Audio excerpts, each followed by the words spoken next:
Tá bom. Irmãos, vamos retomar a partir do capítulo 15, versículos 3 e 4, que fala lá sobre aquele cântico, o cântico de Moisés, o cântico do Cordeiro, que inclusive na igreja evangélica, né, fica conhecido como o cântico do Rei das Nações.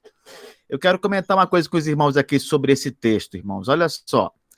Vocês lembram lá em Apocalipse 14, versículo 3, que diz que os 144 mil, que são a igreja, né? Os 144 mil selados são a igreja, aprenderam da corte celestial um cântico que ninguém poderia aprender. Esse cântico foi ensinado para a igreja, pelos anjos.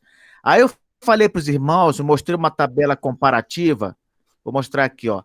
Você vai perceber que eles, os anjos, compuseram essa música baseado em textos do Velho Testamento. Olha só que coisa interessante, né? Então, os anjos, eles foram lá no Velho Testamento, pegaram vários textos e compuseram essa música. Por exemplo, você olha aqui, a música começa: grandes e admiráveis são as tuas obras, Senhor Deus Todo-Poderoso, justos e verdadeiros são os teus caminhos, ó Rei das Nações. Você vai lá para o Salmo 111, versículo 2. Grandes são as obras do Senhor, consideradas por todos que nelas se comprazem, né? Vai Deuteronômio 32, versículo 4. Eis a rocha, suas obras são perfeitas. Salmo 139, versículo 14. As tuas obras são admiráveis, né? Então, o que você percebe aqui? Percebe que na hora dos anjos, né? Vamos reunir aqui, compor uma música para a volta de Cristo, uma música exaltando Deus pela vitória, pela redenção e tudo mais. Os anjos, né, que muita gente pensa, os anjos são superiores, os anjos e tal, mas eles foram na Bíblia buscar uma letra realmente que falasse o que passava no coração deles, né? Então, irmãos, até os anjos vão até a Bíblia para poder pegar alguma coisa de bom, até os anjos vão até a palavra de Deus. Irmãos, e nós temos a palavra de Deus aqui, ó, à disposição para consultarmos o tempo que quisermos, né? A hora que quisermos, temos a Bíblia à nossa disposição. A gente tem que valorizar mais a palavra de Deus, tem que ler mais a Bíblia, né? Tem que buscar nela os tesouros que ela tem. Aqui eles dizem, logo no começo do cântico, que ele é o Rei das Nações. Ele é o Rei das Nações, não o anticristo. Vocês veem no Apocalipse que quando a besta do mar aparece, não é, as nações se curvam diante dela. E alguém poderia olhar e pensar, mas a besta é que manda, a besta é que reina, a besta é que pode tudo. Não, a música diz, ele é o Rei das Nações, não o anticristo, não Satanás. Ele, somente ele.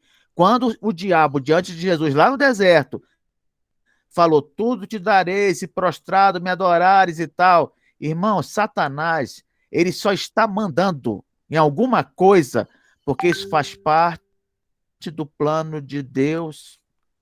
Deus é que dá, Deus é que tira. Não existe ninguém fora dessa exceção. Mas o ditador tal, não é... É Deus também, irmãos. É Deus que dá o poder, é Deus que tira. Na hora que cumpriu o propósito, ele simplesmente tira um rei e coloca outro rei. Esse é o nosso Deus. Esse é o nosso Deus. Ele não é um Deus que fica olhando as coisas acontecerem, está alheio ao que está acontecendo, não é? E aí a pessoa, a gente fica com medo. E agora, o que vai ser do Brasil? O que vai ser agora dos Estados Unidos que mudou de governo? O que vai ser lá da Coreia do Norte? Irmãos, Deus está sobre tudo.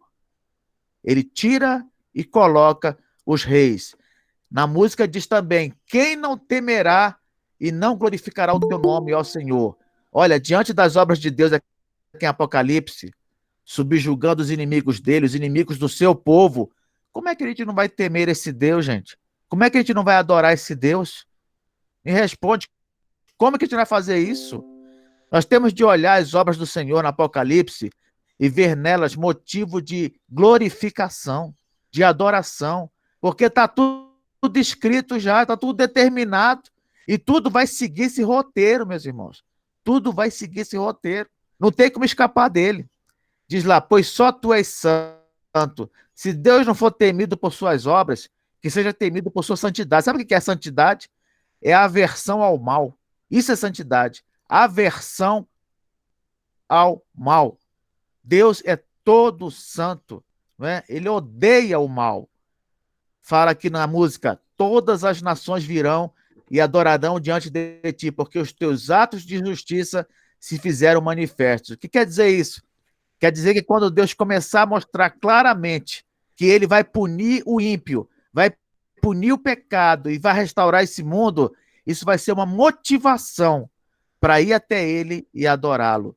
Meus irmãos, porque muita gente fala mal de Deus e zomba de Deus porque diz o seguinte: eu não vejo Deus agir, eu não vejo Deus fazer. Nós que somos crentes em Jesus, não precisamos ver nada, nada. Precisamos crer. E quando acontecer visivelmente, nós só vamos nos prostrar e adorar e glorificar. É isso que vai acontecer.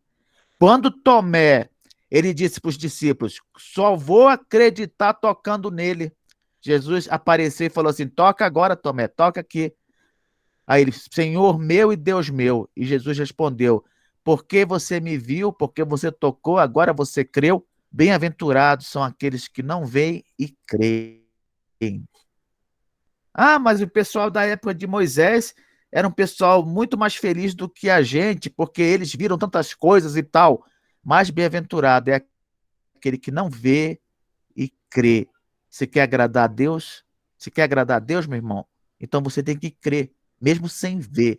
Essa é a essência da fé, não é? É nós crermos nisso tudo que está em Apocalipse, acreditarmos nisso tudo de coração, sabendo que isso vai acontecer mesmo.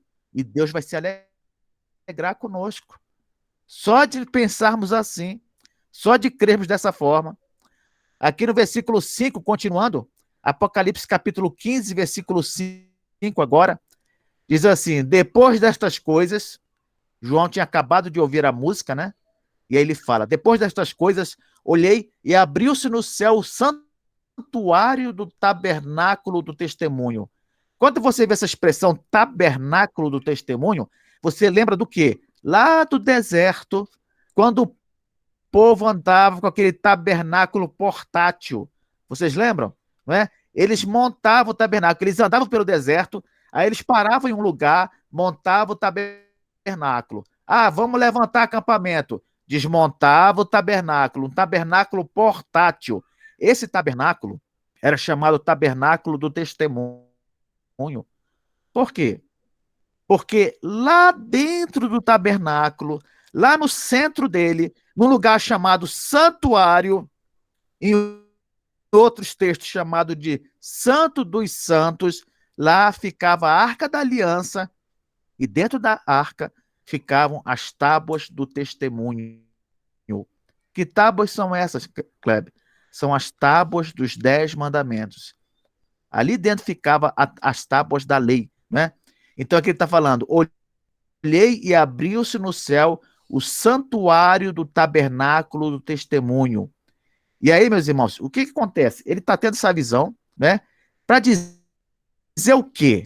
Versículo 6. E os 7 anjos que tinham os 7 flagelos saíram do santuário, vestidos de linho puro e resplandecente, e cingidos ao peito com cintas de ouro. Eles estavam lá no santuário, lá onde fica a lei, e saíram de lá com os flagelos, e saíram de lá vestidos de linho puro, representando santidade, cingidos ao peito com cintas de ouro, representando majestade, glória. Quem lembra aqui de Apocalipse capítulo 1, vai lembrar que lá no versículo 13, Cristo apareceu desse mesmo jeito, né? Vestido dessa forma, né? Em glória. E agora os anjos saem do santuário. Por que, Kleber, que eles saem de lá? Irmãos, porque é o seguinte: eles saem de onde estava a lei para poder punir aqueles que desobedeceram à lei. Você sabia que todo ser humano ele tem a obrigação de obedecer a Deus? Você sabia disso? Ah, mas eu pensava que isso aí fosse só o crente. Não, não é só o crente, não. Todo ser humano tem obrigação de obedecer a Deus. É, isso mesmo, obedecer a Deus. Detalhe, obedecer tudo que ele manda. Tudo que ele manda. Ah, mas isso é impossível. Não dá para obedecer tudo que Deus manda. É verdade.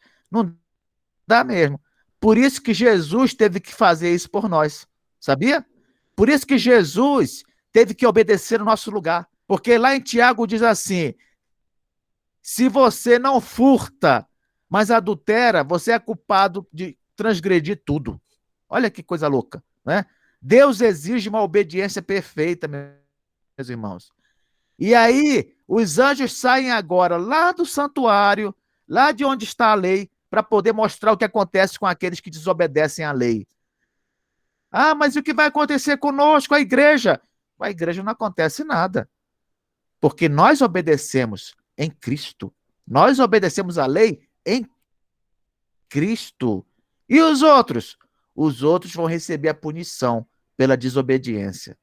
Olha só, hein?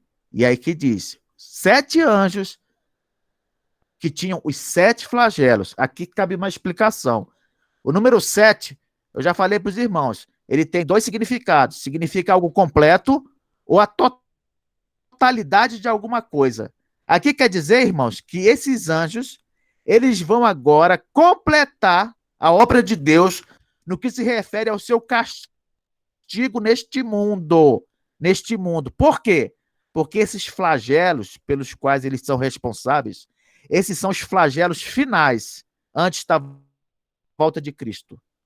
Esses são os flagelos que vão acontecer um pouco antes da volta de Cristo. E, meus irmãos, são os piores flagelos que a gente já viu até agora. São os piores. Esses flagelos, as taças da ira, né, também podem ser chamados assim. Por que eles são piores, Kleber? Porque eles vêm sem misericórdia. Sem misericórdia. Você lembra quando a gente viu os selos, quando a gente viu as trombetas? Era tudo assim, ó, destruía 1/3, destruía tantos por cento, destruía tantos, mas não destruía tudo. Por quê? Porque a punição vinha sempre acompanhada da misericórdia.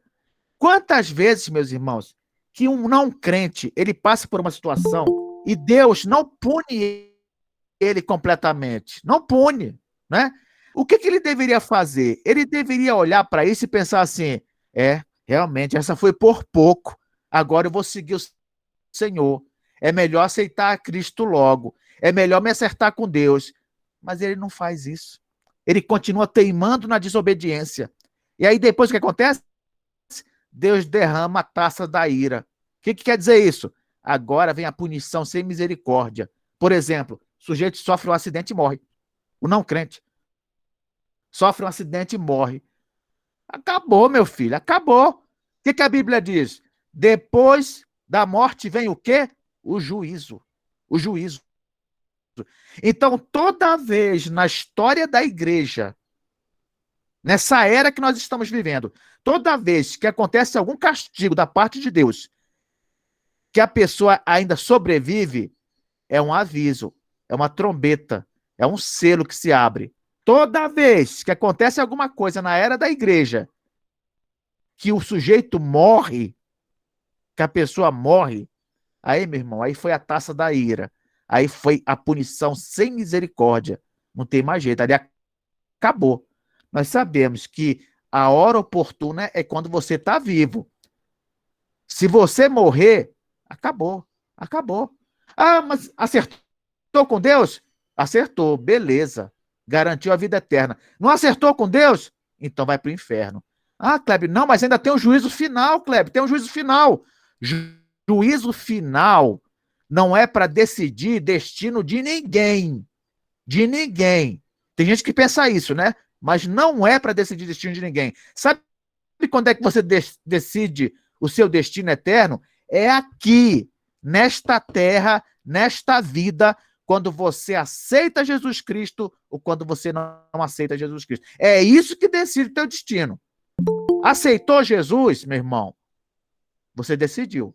Vai ter vida eterna. Não aceitou Jesus? Você decidiu. Vai sofrer morte eterna. E o dia do juízo vai servir para quê? O juízo final, já falei aqui. O juízo final vai servir, no caso dos crentes, para definir o galardão. No caso dos não crentes, para definir com mais exatidão o grau de punição. É por isso que Jesus falou, depois que ele pregou para Cafarnaum, que ele foi rejeitado lá em Cafarnaum, ele falou assim: olha, Cafarnaum, se em Sodoma e Gomorra tivessem visto o que eu fiz aqui para vocês, eles teriam se convertido. Pois saibam que no dia do juízo haverá maior rigor para vocês do que para Sodoma e Gomorra. E aí, você entendeu? No dia do juízo haverá maior rigor para vocês do que para Sodoma e Gomorra. Porque se lá eles tivessem visto o que eu fiz aqui, eles teriam se convertido. Né? Então, juízo final não tem nada a ver com destino. Não tem nada a ver com destino. Tá? Então, vejam só, irmãos, eles saíram lá do santuário com 7 flagelos. Na verdade, irmãos, eles não saíram com os 7 flagelos. Eles saíram com a responsabilidade dos 7 flagelos. Por que, Cleber, você está falando isso? Porque no versículo seguinte, nós vamos ver que eles vão receber os castigos para derramar sobre a terra. Então, quando fala aqui que eles tinham os 7 flagelos, é melhor você entender que eles tinham a responsabilidade dos 7 flagelos. Tá bom? Então, vamos continuar. Versículo 7. Então, um dos 4 seres viventes, quem eram os seres viventes, os 4? Eu já falei. Eram aqueles anjos de hierarquia superior que ficavam ali colados no trono de Deus, né? Então, um dos 4 seres viventes deu aos 7 anjos 7 taças de ouro, cheias de quê? De vinho? De suco? De coca? Não, cheias da cólera de Deus, que vive pelos séculos dos séculos. Por que fala isso, irmãos? Lembra que eu falei para vocês que no Velho Testamento há uma linguagem figurada para se referir à ira de Deus como se fosse derramada de dentro de uma taça, né? É como se fosse o cálice da ira. Ali, em vez de vinho, tem a ira de Deus e ele dá para o inimigo beber. O que quer dizer isso? Vai sofrer a minha ira, né? Por isso que Jesus, lá no Getsêmani, no lugar do pecador, ele orou ao Senhor: Senhor, passa de mim esse cálice. Que cálice? O cálice da ira de Deus, que Jesus teria de tomar, porque ele estava no lugar do pecador, não é? No Velho Testamento, quando Deus ia punir um povo, quando Deus ia punir um pecador impenitente, ele falava que esse pecador ia tomar o cálice da ira. Olha só, agora aqui no Apocalipse, em vez de falar cálice da ira, ele fala que está cheio da cólera de Deus. Qual é a diferença? A diferença é que a cólera é aquela ira turbinada, se é que você me entende. Turbinada, sabe? Não é uma ira qualquer, não. É aquela ira, meu irmão, que vem para destruir tudo. Para destruir tudo, para arregaçar. Você está me entendendo? Estou sendo claro? O anjo aqui deu para os 7 anjos 7 taças de ouro, cheias da cólera de Deus. E por que diz assim, ó? Deus que vive pelos séculos dos séculos, porque ele quer contrastar o Deus eterno com esses deuses passageiros. Olha só, tem muita gente que se deixa levar pelo momento, né? E fala assim, mas esse fulano pode tudo, esse pode todas as coisas, vou me prender a esse aqui e tal. Meus irmãos, todos os ídolos deste mundo, eles passarão, meus irmãos. Todos passarão. Não adianta ficar se firmando nessa turma, não. Quando o anticristo aparece, e ele aparece no decorrer da história, né? Várias vezes, né? Não só o anticristo final, mas vários anticristos aparecem, né? Eles aparecem e muita gente vai na cola dessa turma, achando que eles podem alguma coisa. Gente, só Deus é eterno. Só Deus é eterno. O resto tudo vai passar. Esse anticristo final, ele vai vir, ele vai atormentar, mas ele vai passar também. Por isso que aqui no versículo 7 diz, olha, cheios da cólera de Deus que vive pelos séculos dos séculos. Deus é eterno. O resto tudo passa, meu irmão. Tudo passa. Ah, mas o inimigo é poderoso demais, mas vai passar também. Está atormentando, mas vai acabar. É sempre assim. Por isso que Jesus fala: ser fiel até a morte, dar-te-ei a coroa da vida. O negócio, meu irmão, é perseverar e resistir. Enquanto você puder, se firme em Deus. Em Deus, porque isso vai passar. Quando a Bíblia fala lá no Salmo, né, que o choro pode durar uma noite, mas a alegria vem pela manhã. Essa noite, meu irmão, ela pode ter uma semana, pode ter um mês, pode ter um ano, às vezes tem até 10 anos, né? Mas a alegria vem pela manhã. A noite acaba. Não importa quanto tempo ela tem, ela acaba. E a alegria vem pela manhã. Às vezes as pessoas veem filmes, né? E muitas vezes o filme não tem um final feliz. E a pessoa fica triste, né? Irmãos, essa história tem um final feliz. Essa história, ela tem um final feliz. Então, não se deixe levar pelo transcorrer da história. Acontece muita coisa aqui que você fala, nossa, mas isso não vai acabar bem. Vai, vai. Porque é Deus que está controlando a história. É Ele que está conduzindo tudo. Então não se deixa levar. Ah, mas o negócio ali, eu estou olhando ali, Kleber. Como é que você está falando isso? Eu estou vendo. Pois é, meu irmão. Você está vendo, mas o final é mais adiante. Não é agora. Não é ali. Entendeu? No versículo 8 fala: o santuário se encheu de fumaça, procedente da glória de Deus e do seu poder. E ninguém podia penetrar no santuário, enquanto não se cumprissem os 7 flagelos dos 7 anjos. Olha só, presta atenção. Eu não falei para você que os anjos estavam lá no santuário e eles saíram de lá para punir o desobediente? Pois é. Quem é que está no santuário lá? É Deus. É Deus, tá? O Santo dos Santos. Aí fala: o santuário se encheu da fumaça procedente da glória de Deus do seu poder. Quando você vai lá para Êxodo, capítulo 40, versículo 34, 35, diz lá que lá no tabernáculo, no deserto, quando o tabernáculo terminou de ficar pronto, se encheu de fumaça lá, ó, nuvem, fumaça, tudo. Era a glória de Deus tomando conta do tabernáculo. Aí eu te pergunto, quem podia entrar nessa hora? Ninguém. Ninguém podia entrar. Nem Moisés pôde entrar. Onde é que está isso, rapaz? Êxodo 40, versículo 34, 35. Nem Moisés pôde entrar, porque a glória do Senhor encheu o tabernáculo. Quando você vai lá para o primeiro livro dos Reis, capítulo 8, versículo 10 e 11, quando Salomão inaugura o templo que ele mandou construir, aconteceu a mesma coisa. A glória do Senhor encheu o templo. Fumaça, aquele negócio todo e tal. Os sacerdotes não puderam entrar. Não puderam. A glória do Senhor tomou lugar. E aqui diz aqui nesse texto ó, do Apocalipse, o santuário se encheu de fumaça, procedente da glória de Deus e do seu poder. E ninguém podia penetrar. O que quer dizer isso, Kleber? Quer dizer o seguinte, meu irmão, agora a porta da graça fechou. Agora não é mais hora para intercessão, não. Agora não é mais hora para querer chegar para Deus pedir ajuda, não. Senhor, me socorre aqui, me ajuda aqui. Senhor, sabe aquela história de aproveita que enquanto é tempo? Pois é, nesse texto aqui, ó, vai chegar uma hora que esse tempo vai acabar. A porta da graça vai fechar. Não adianta mais interceder, não adianta mais pedir ajuda, não adianta mais se prostrar, não adianta mais gritar. Acabou. Encheu de fumaça a glória de Deus e ninguém pode penetrar no santuário.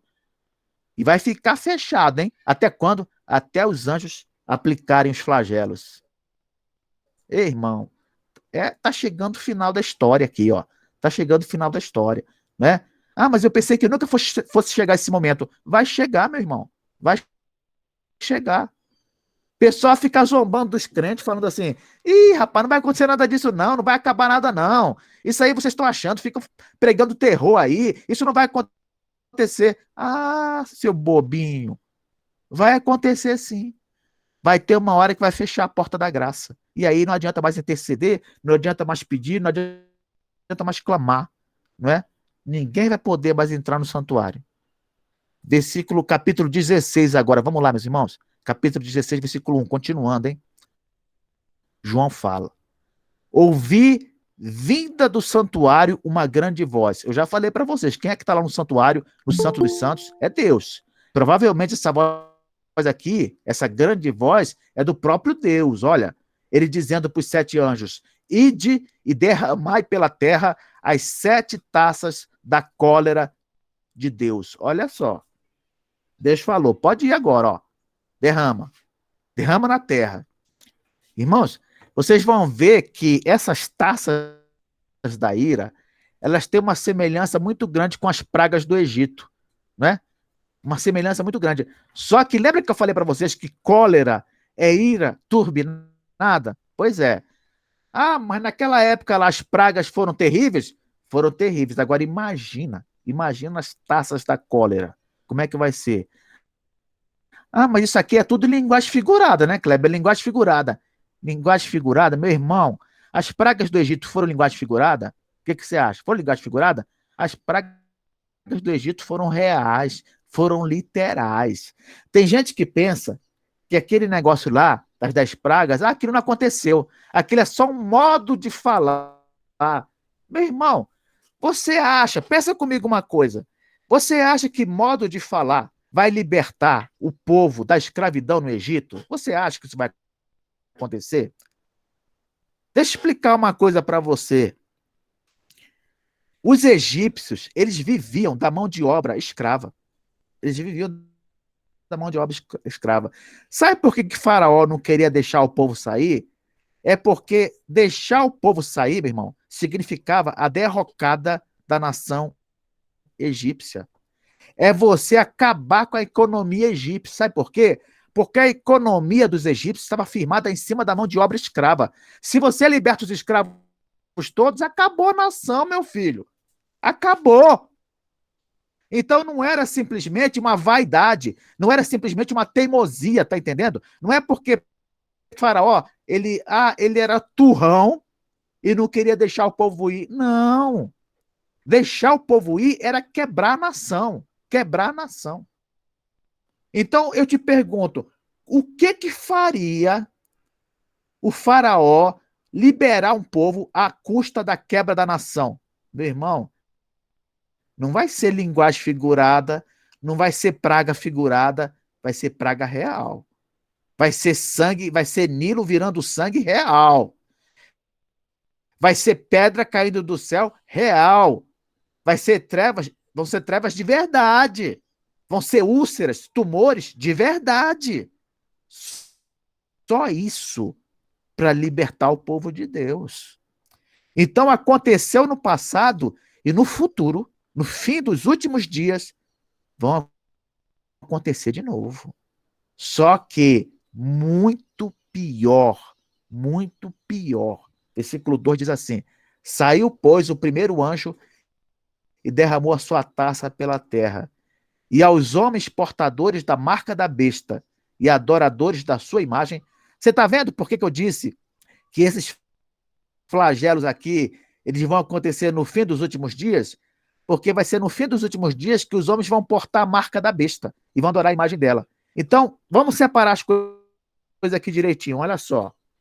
As taças da cólera, elas são derramadas durante a era da igreja? Elas são. Quando? Toda vez que a pessoa morre. Ah, o sujeito não era crente, sofreu alguma coisa e morreu, então foi uma taça da cólera. Por quê? Foi derramado sem misericórdia, né? Essa taça da cólera, quando for derramada no final dos últimos dias, aí ela vai vir dessa maneira. Ela vai vir realmente para arrebentar. Por quê? Porque Jesus já vai estar à porta. Jesus já vai estar à porta para chegar, né? Então vai vir desse jeito. Aqui fala assim, ó: os homens portadores sobrevieram úlceras malignas e perniciosas. Essa palavra no original, irmãos, que foi traduzida por úlcera, ela pode ser traduzida por tumor também, tá? Tumor de tudo que é tipo. Ah, pode ser câncer, Kleber? Pode ser qualquer coisa. tumor, né? Tumores em geral. Se você for lá em Êxodo, capítulo 9, versículo 10 e 11, olha que essa praga fala assim: eles tomaram cinza de forno e se apresentaram a Faraó. Moisés atirou-a para o céu e ela se tornou em tumores. Tá vendo aí, ó? Ela se tornou em tumores que se arrebentavam em úlceras nos homens e nos animais, de maneira que os magos não podiam permanecer diante de Moisés por causa dos tumores, porque havia tumores nos magos e em todos os egípcios. Isso vai acontecer de novo no final dos últimos dias, tá? Esses tumores. Ah, Kleber, já tô com medo aqui que eu não quero sofrer esses tumores e tal. Meu irmão, vai ler Êxodo de novo. Essas pragas, elas não atingem o povo de Deus, elas atingem só os não crentes. Só os não crentes. Ah, mas como é possível isso? É porque nós servimos a um Deus que pode tudo, meu filho. Ah, como é possível isso? Nós servimos a Deus que pode tudo. Ele vai derramar essa taça aqui, ó, o anjo vai derramar, e só vai aparecer tumor nos não crentes. Nos não crentes. Você pensou que eles iam perseguir os crentes, matar os crentes, arrebentar com os crentes, fazer tudo, e Deus não ia fazer nada? Você achou que isso ia acontecer? Pois bem, olha aí. Agora Deus está retribuindo o que eles fizeram, não é? Então a taça, ela vai causar tumores, que aqui chamam de úlceras malignas e perniciosas, né, nos não crentes. Aí continua, versículo 3. Derramou segundo a sua taça no mar, e este se tornou em sangue como de morto, e morreu todo ser vivente que havia no mar. Aí você fala, ah, não, mas isso é incrível! Incrível! O mar vai virar sangue? Isso é linguagem figurada? Eu repito, não pode ser, meu irmão. O Nilo virou sangue literalmente ou não? O que você acha?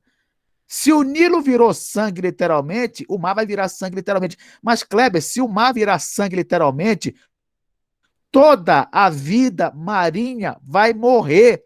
Toda a vida marinha vai morrer. É isso mesmo, meu irmão. Toda a vida marinha vai morrer. Todo o alimento proveniente do mar vai acabar.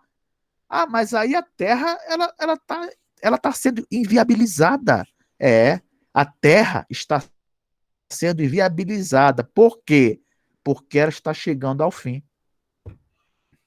Vou repetir.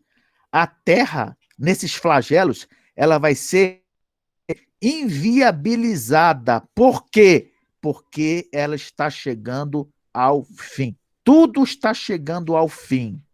No caso da Terra, ela está chegando ao fim porque ela vai ser transformada, ela vai ser renovada. E como é que Deus vai fazer isso? Você está vendo agora. Ele vai primeiro destruir tudo. Vai destruir tudo. Vai começar com o mar. Meu irmão, você tem ideia do que é isso? O mar virar sangue, meu irmão? Você tem ideia do que é isso? Olha, eu vou te falar uma coisa. Quem tiver vivo nessa época, só de ver essas loucuras aqui, essas coisas doidas aqui, ó, vai querer morrer. Isso é assustador demais, meu irmão. O mar vai virar sangue. Olha, continuando. Derramou o terceiro a sua taça nos rios e nas fontes das águas, e se tornaram em sangue também. A água doce vai virar sangue. O mar vai virar sangue. Eu te pergunto, meu irmão, vai dar para alguém continuar vivendo nesse planeta? Não, não vai mais. Não vai. O planeta todo vai ser inviabilizado. Isso é sinal de que o fim está chegando mesmo. Agora o caminho é sem volta, hein? O caminho é sem volta. Não é aquela punição que fala assim, ai, mas daqui a pouco passa, ainda bem, vai passar e tal. Não, meu irmão. Quando a pessoa olhar, falar assim, ó, o mar virou sangue, o rio virou sangue, acabou, filho. Acabou. Não tem mais jeito.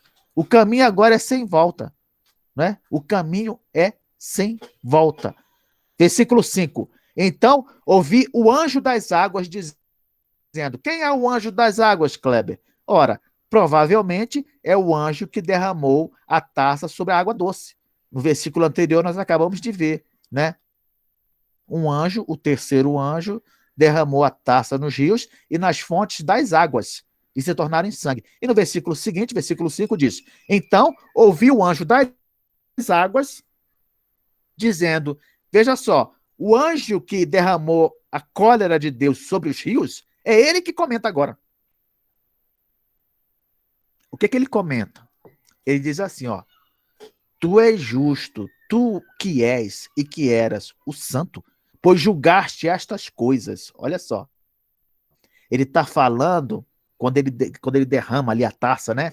Que ele vê toda a água doce do planeta virar sangue, ele fala assim, tu és justo, tu és justo, tu que és e que eras o santo, pois julgastes estas coisas.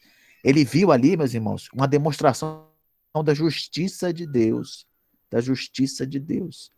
Tem muita gente que pensa, Deus é mau, porque Deus vai fazer tudo isso. Não, meu irmão, Deus não é mau, não. Deus é justo. Deus é justo. Não existe uma pessoa que você conheça, não existe ninguém que mereça nada. Só a punição, só o castigo, né? Porque nós nascemos em pecado, somos todos pecadores e merecemos a punição. O surpreendente não é que Deus castigue. O surpreendente não é que Deus puna. O surpreendente é que ele salve. Você está entendendo? Isso que é surpreendente. Não é Deus demonstrar sua ira, sua justiça e castigar o pecador. Isso não é surpreendente. Isso é natural. Isso é natural. O surpreendente é Deus salvar alguns. O surpreendente é a graça de Deus. É Ele, mesmo diante de uma situação de caos e de desesperança, Deus fazer nascer uma flor, fazer nascer a luz, fazer surgir a salvação. Isso é que é incrível, isso é que é maravilhoso, não é? E aí o anjo continua, porquanto derramaram sangue de santos e de profetas, também sangue lhes tens dado a beber, são dignos disso. Olha o que o anjo falou, hein? Que essas pessoas que derramaram o sangue da igreja, né? É justo que agora elas tenham sangue para beber. Como se pudesse beber, né, meu irmão? Você sabe que na verdade não pode, né? Acabou, não tem água, agora virou tudo sangue. E ainda o anjo fala assim, ó, são dignos disso. Isso faz um contraste com a música lá que eles cantaram, que dizia que o Senhor, né, o Rei das Nações, é digno de glória, de honra e tal. E o que é digno o pecador? É digno de sofrer, é digno de ser punido, né? O pessoal não entende. No Velho Testamento, Deus mandava o povo, às vezes, matar um outro povo todinho. Não sobrava ninguém. Que Deus mau e tal. Isso aí, a pessoa não entende o que é pecado, o que é pecador e tal. Irmão, eu sempre vou repetir para você. Todos nós já nascemos condenados. Nascemos condenados. Se Deus quer aplicar, né, o castigo no começo da vida da pessoa, no meio da vida da pessoa, no final da vida da pessoa, não importa. Nós já nascemos condenados. Se a pessoa nasce, não fizer nada, vira criança, adolescente, adulto, velho e morre, se não houver nada nesse período, nesse tempo, o que é? O que você fala em haver? O que, Kleber? Se não houver uma conversão a Jesus Cristo, né? Se a pessoa não for uma eleita de Deus, né? Meu irmão, ela vai ser condenada. Já nasce condenada e vai morrer condenada. Você está entendendo? Então aqui eles falam, são dignos disso. É disso que a pessoa é digna. É disso que nós somos dignos. É por isso que o reformado, principalmente, ele devia viver de joelho, agradecendo a Deus. Senhor, obrigado, Senhor. Obrigado pela salvação. Obrigado pela vida eterna. Obrigado. Tinha que viver de joelho, agradecendo. Não é? Porque mesmo não sendo digno disso, Deus escolheu. Deus escolheu. Mas por que Deus nos escolheu? Não sei, meu irmão. O fato é que ele escolheu. O fato é que ele escolheu.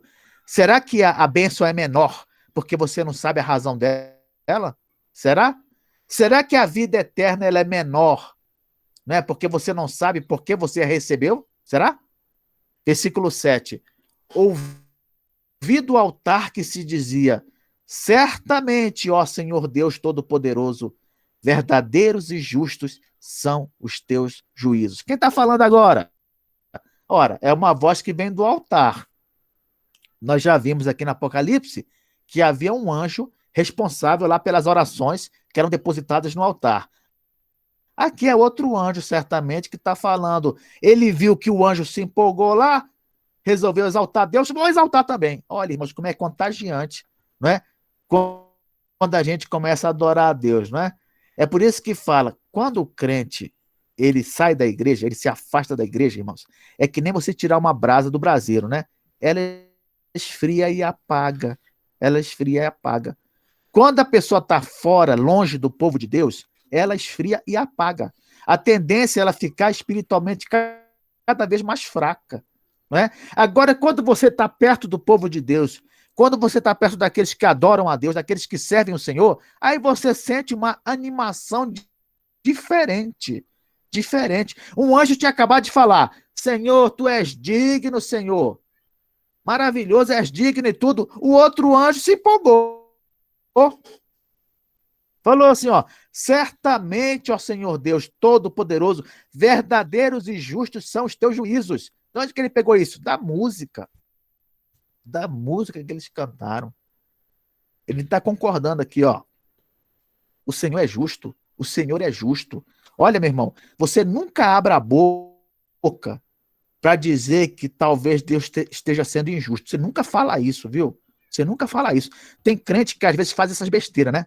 Às vezes está conversando com um não crente, aí o não crente reclama de alguma coisa nesse mundo, nessa vida, fala que Deus parece que está indiferente, parece que Deus não age, parece que Deus é injusto, aí o crente bobo vai e cai na conversa, concorda, né?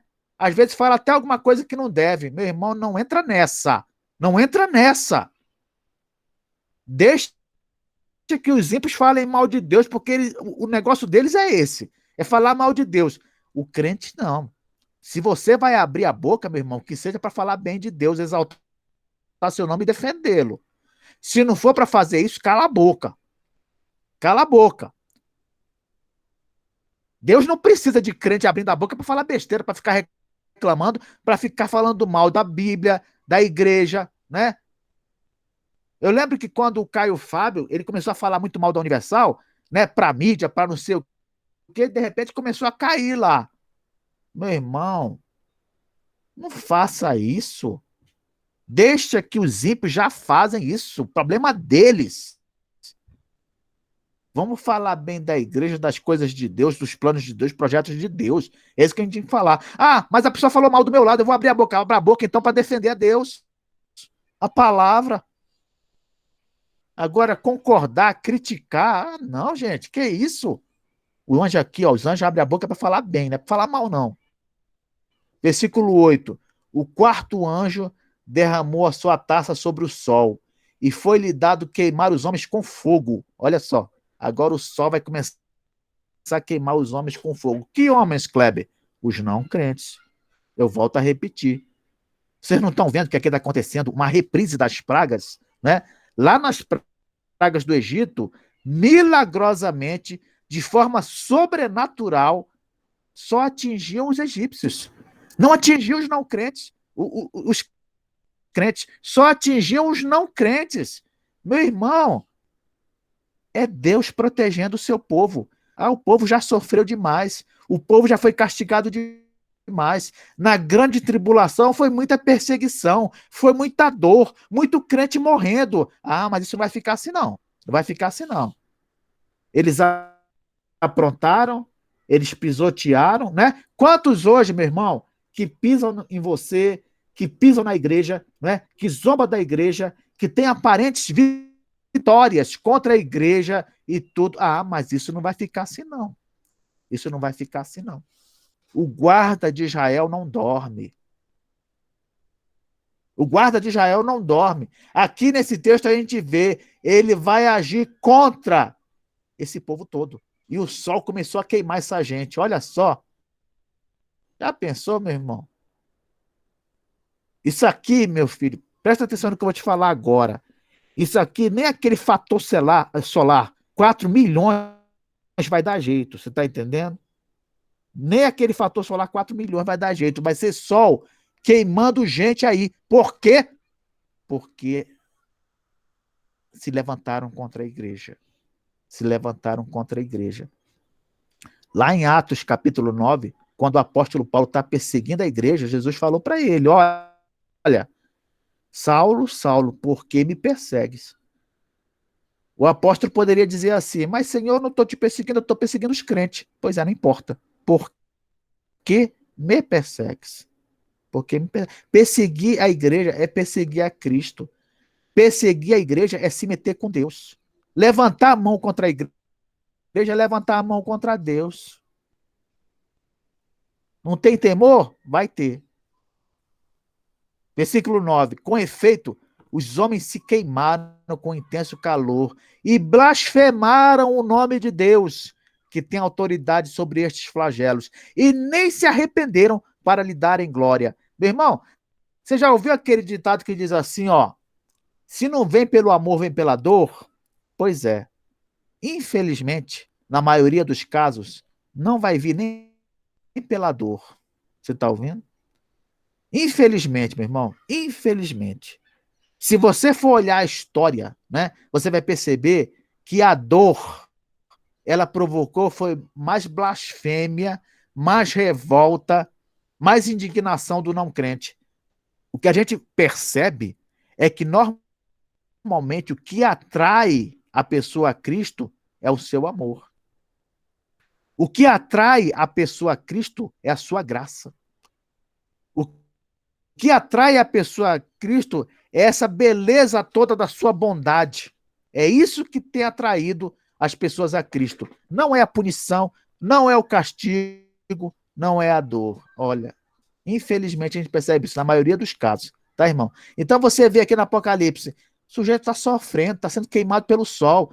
E o que ele faz? Ele blasfema o nome de Deus. Ele blasfema. Ele não se arrepende.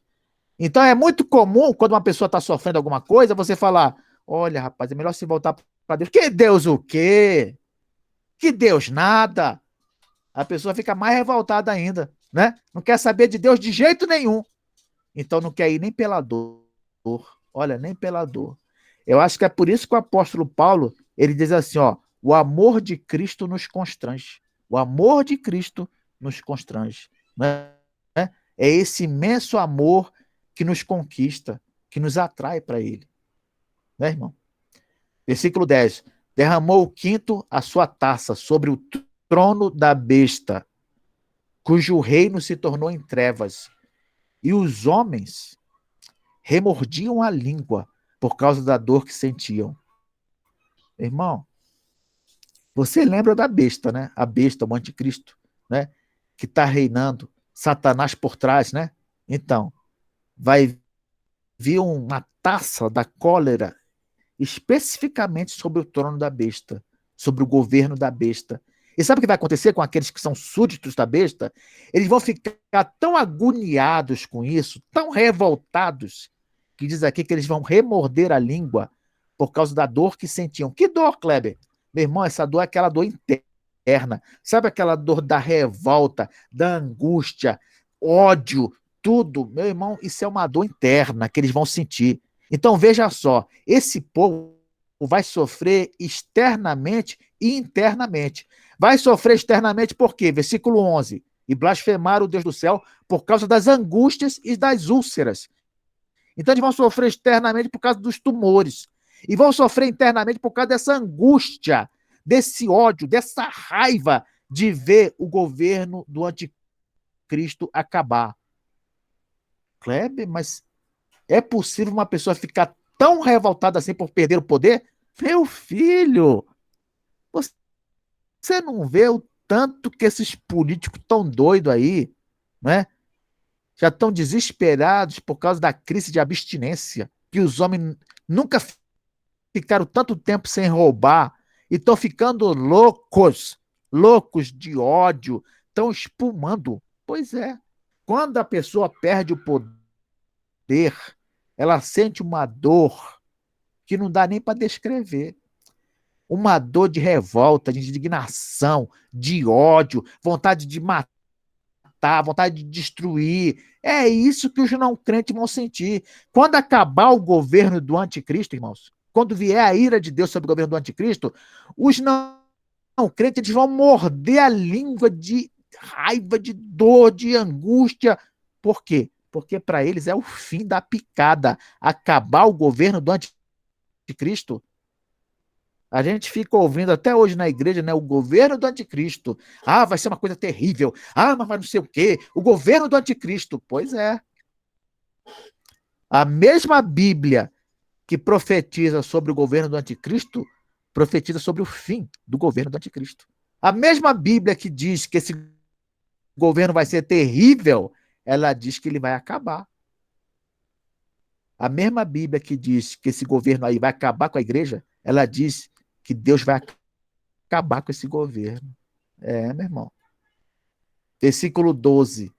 Derramou o sexto anjo a sua taça sobre o grande rio Eufrates, cujas águas secaram, para que se prepare o caminho dos reis, que vem do lado do nascimento do sol. Olha, presta bem atenção, meu irmão, porque senão você não vai entender esse versículo. Presta bem atenção no que eu vou te explicar agora. O rio Eufrates, ele fica lá para a banda da Mesopotâmia, certo? Fica lá para aquela banda.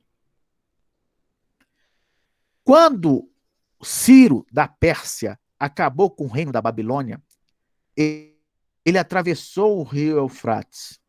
Está ouvindo? Ele atravessou o rio Eufrates. Havia profecias do Velho Testamento de que Deus ia desviar a água do rio Eufrates para que o exército viesse. Olha só que coisa. É como se Deus estivesse tirando a barreira para que viesse o exército de Ciro e acabasse com a Babilônia. Você está entendendo? Então, o que é o rio Eufrates aqui? O rio Eufrates ele é um símbolo de uma barreira para o exército inimigo. É isso. Se você olhar Isaías capítulo 11, versículo 15, olha só que interessante. Isaías 11, versículo 15. O Senhor destruirá totalmente o braço do mar do Egito, e com a força do seu vento moverá a mão contra o Eufrates, e ferindo-o, dividi-lo-á em 7 canais, de sorte que qualquer o atravessará de sandálias. Olha só, Deus, havia uma profecia no Velho Testamento de que Deus iria dividir, ia desviar o canal do Eufrates para que pudesse atravessar por ele de sandália.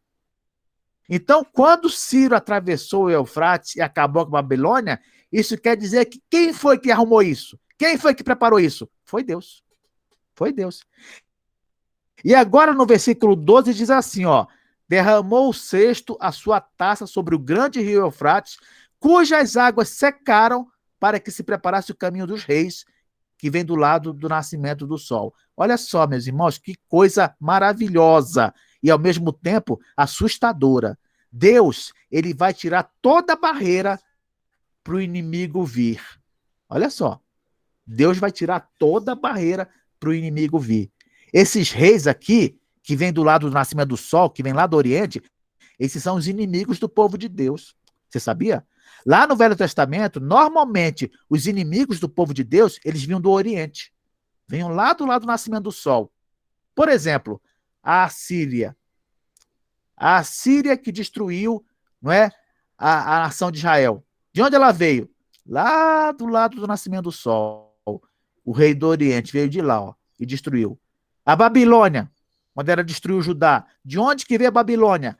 Lá do lado do nascimento do sol. O rei da Babilônia veio e destruiu. Os inimigos do povo de Deus, eles vêm do Oriente, ó. Eles vêm do Oriente. E Deus vai tirar a barreira para eles virem mesmo, ó. Vai tirar a barreira. Aí você fala assim, mas peraí, Deus está do lado de lá ou do lado de cá?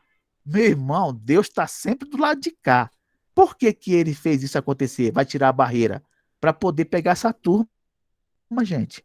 Para poder pegar essa turma. Você fala assim, ah, mas Deus está liberando para eles virem. Isso vai ser ruim para nós. Não, meu irmão, você não entendeu, não? Deus está tirando a barreira para eles virem mesmo. Para eles virem mesmo. Deus está preparando o caminho para eles, filho. Você já ouviu falar em armadilha e emboscada? Tá aqui, ó. Tá aqui. Deus vai tirar a barreira, eles vão vir para quê? Para atacar o povo de Deus numa última empreitada, né?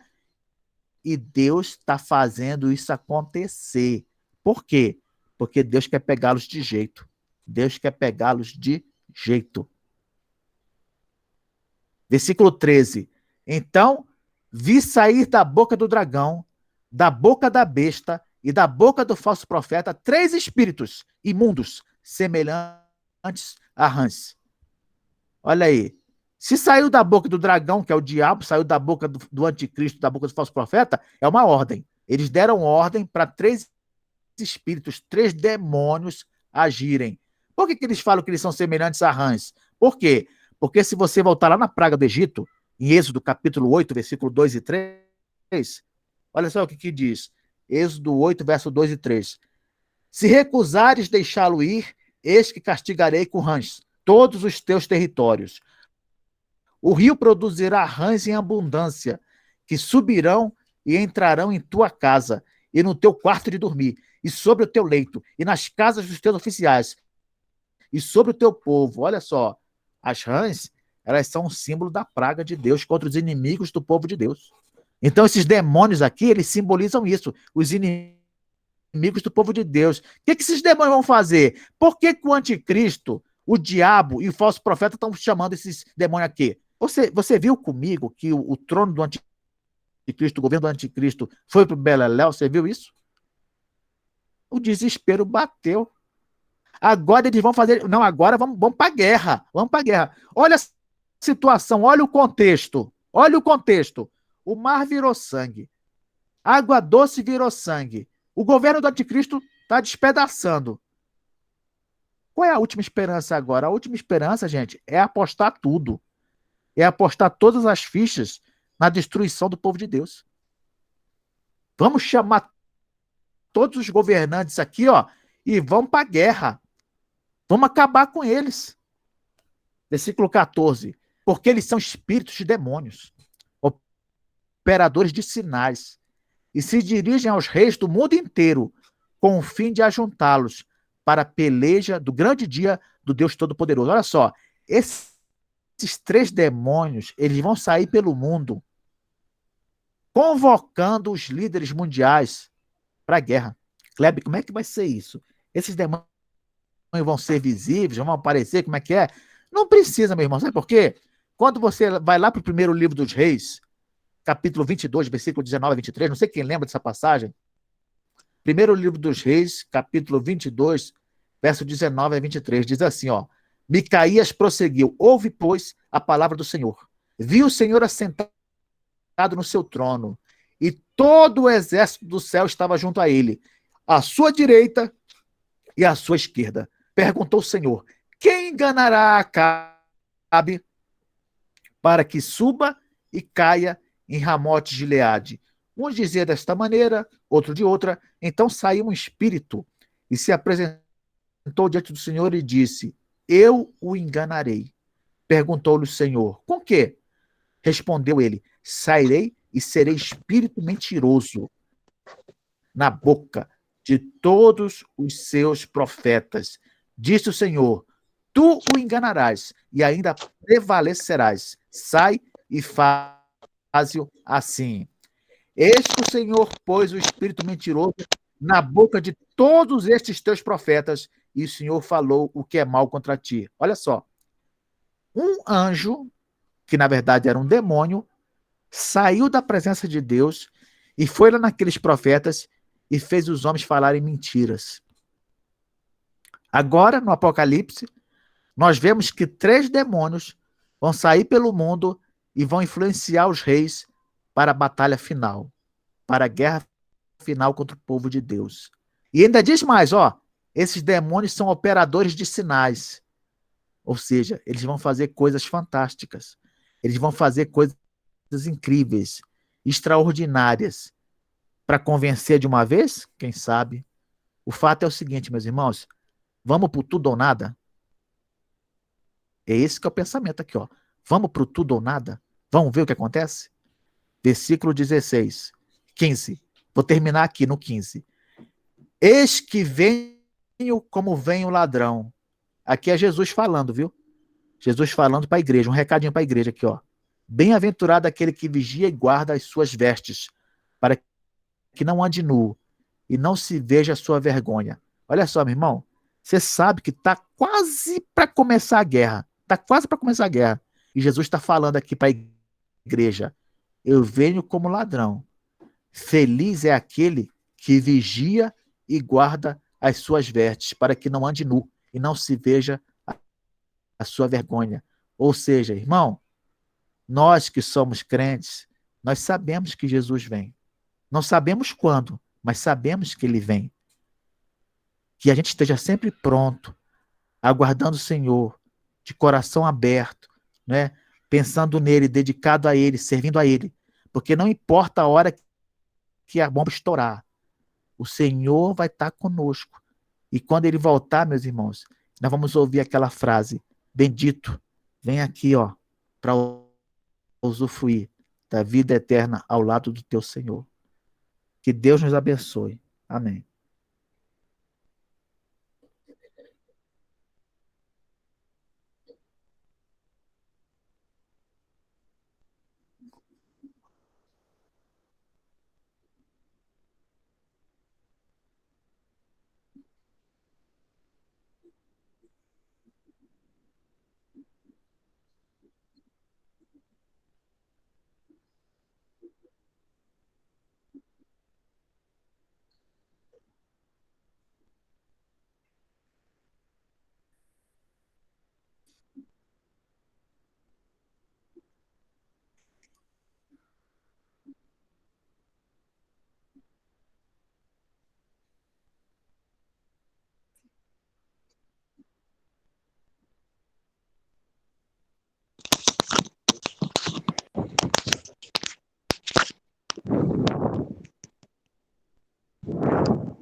Amém. Eu acho que ressalta-se hoje aí em tudo que foi ensinado a obediência, né?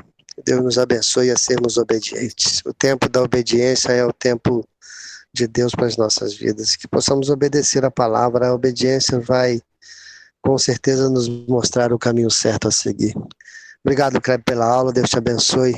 Tenho certeza que tem sido grande a sua dedicação e tem sido muito o nosso aprendizado. Vamos orar.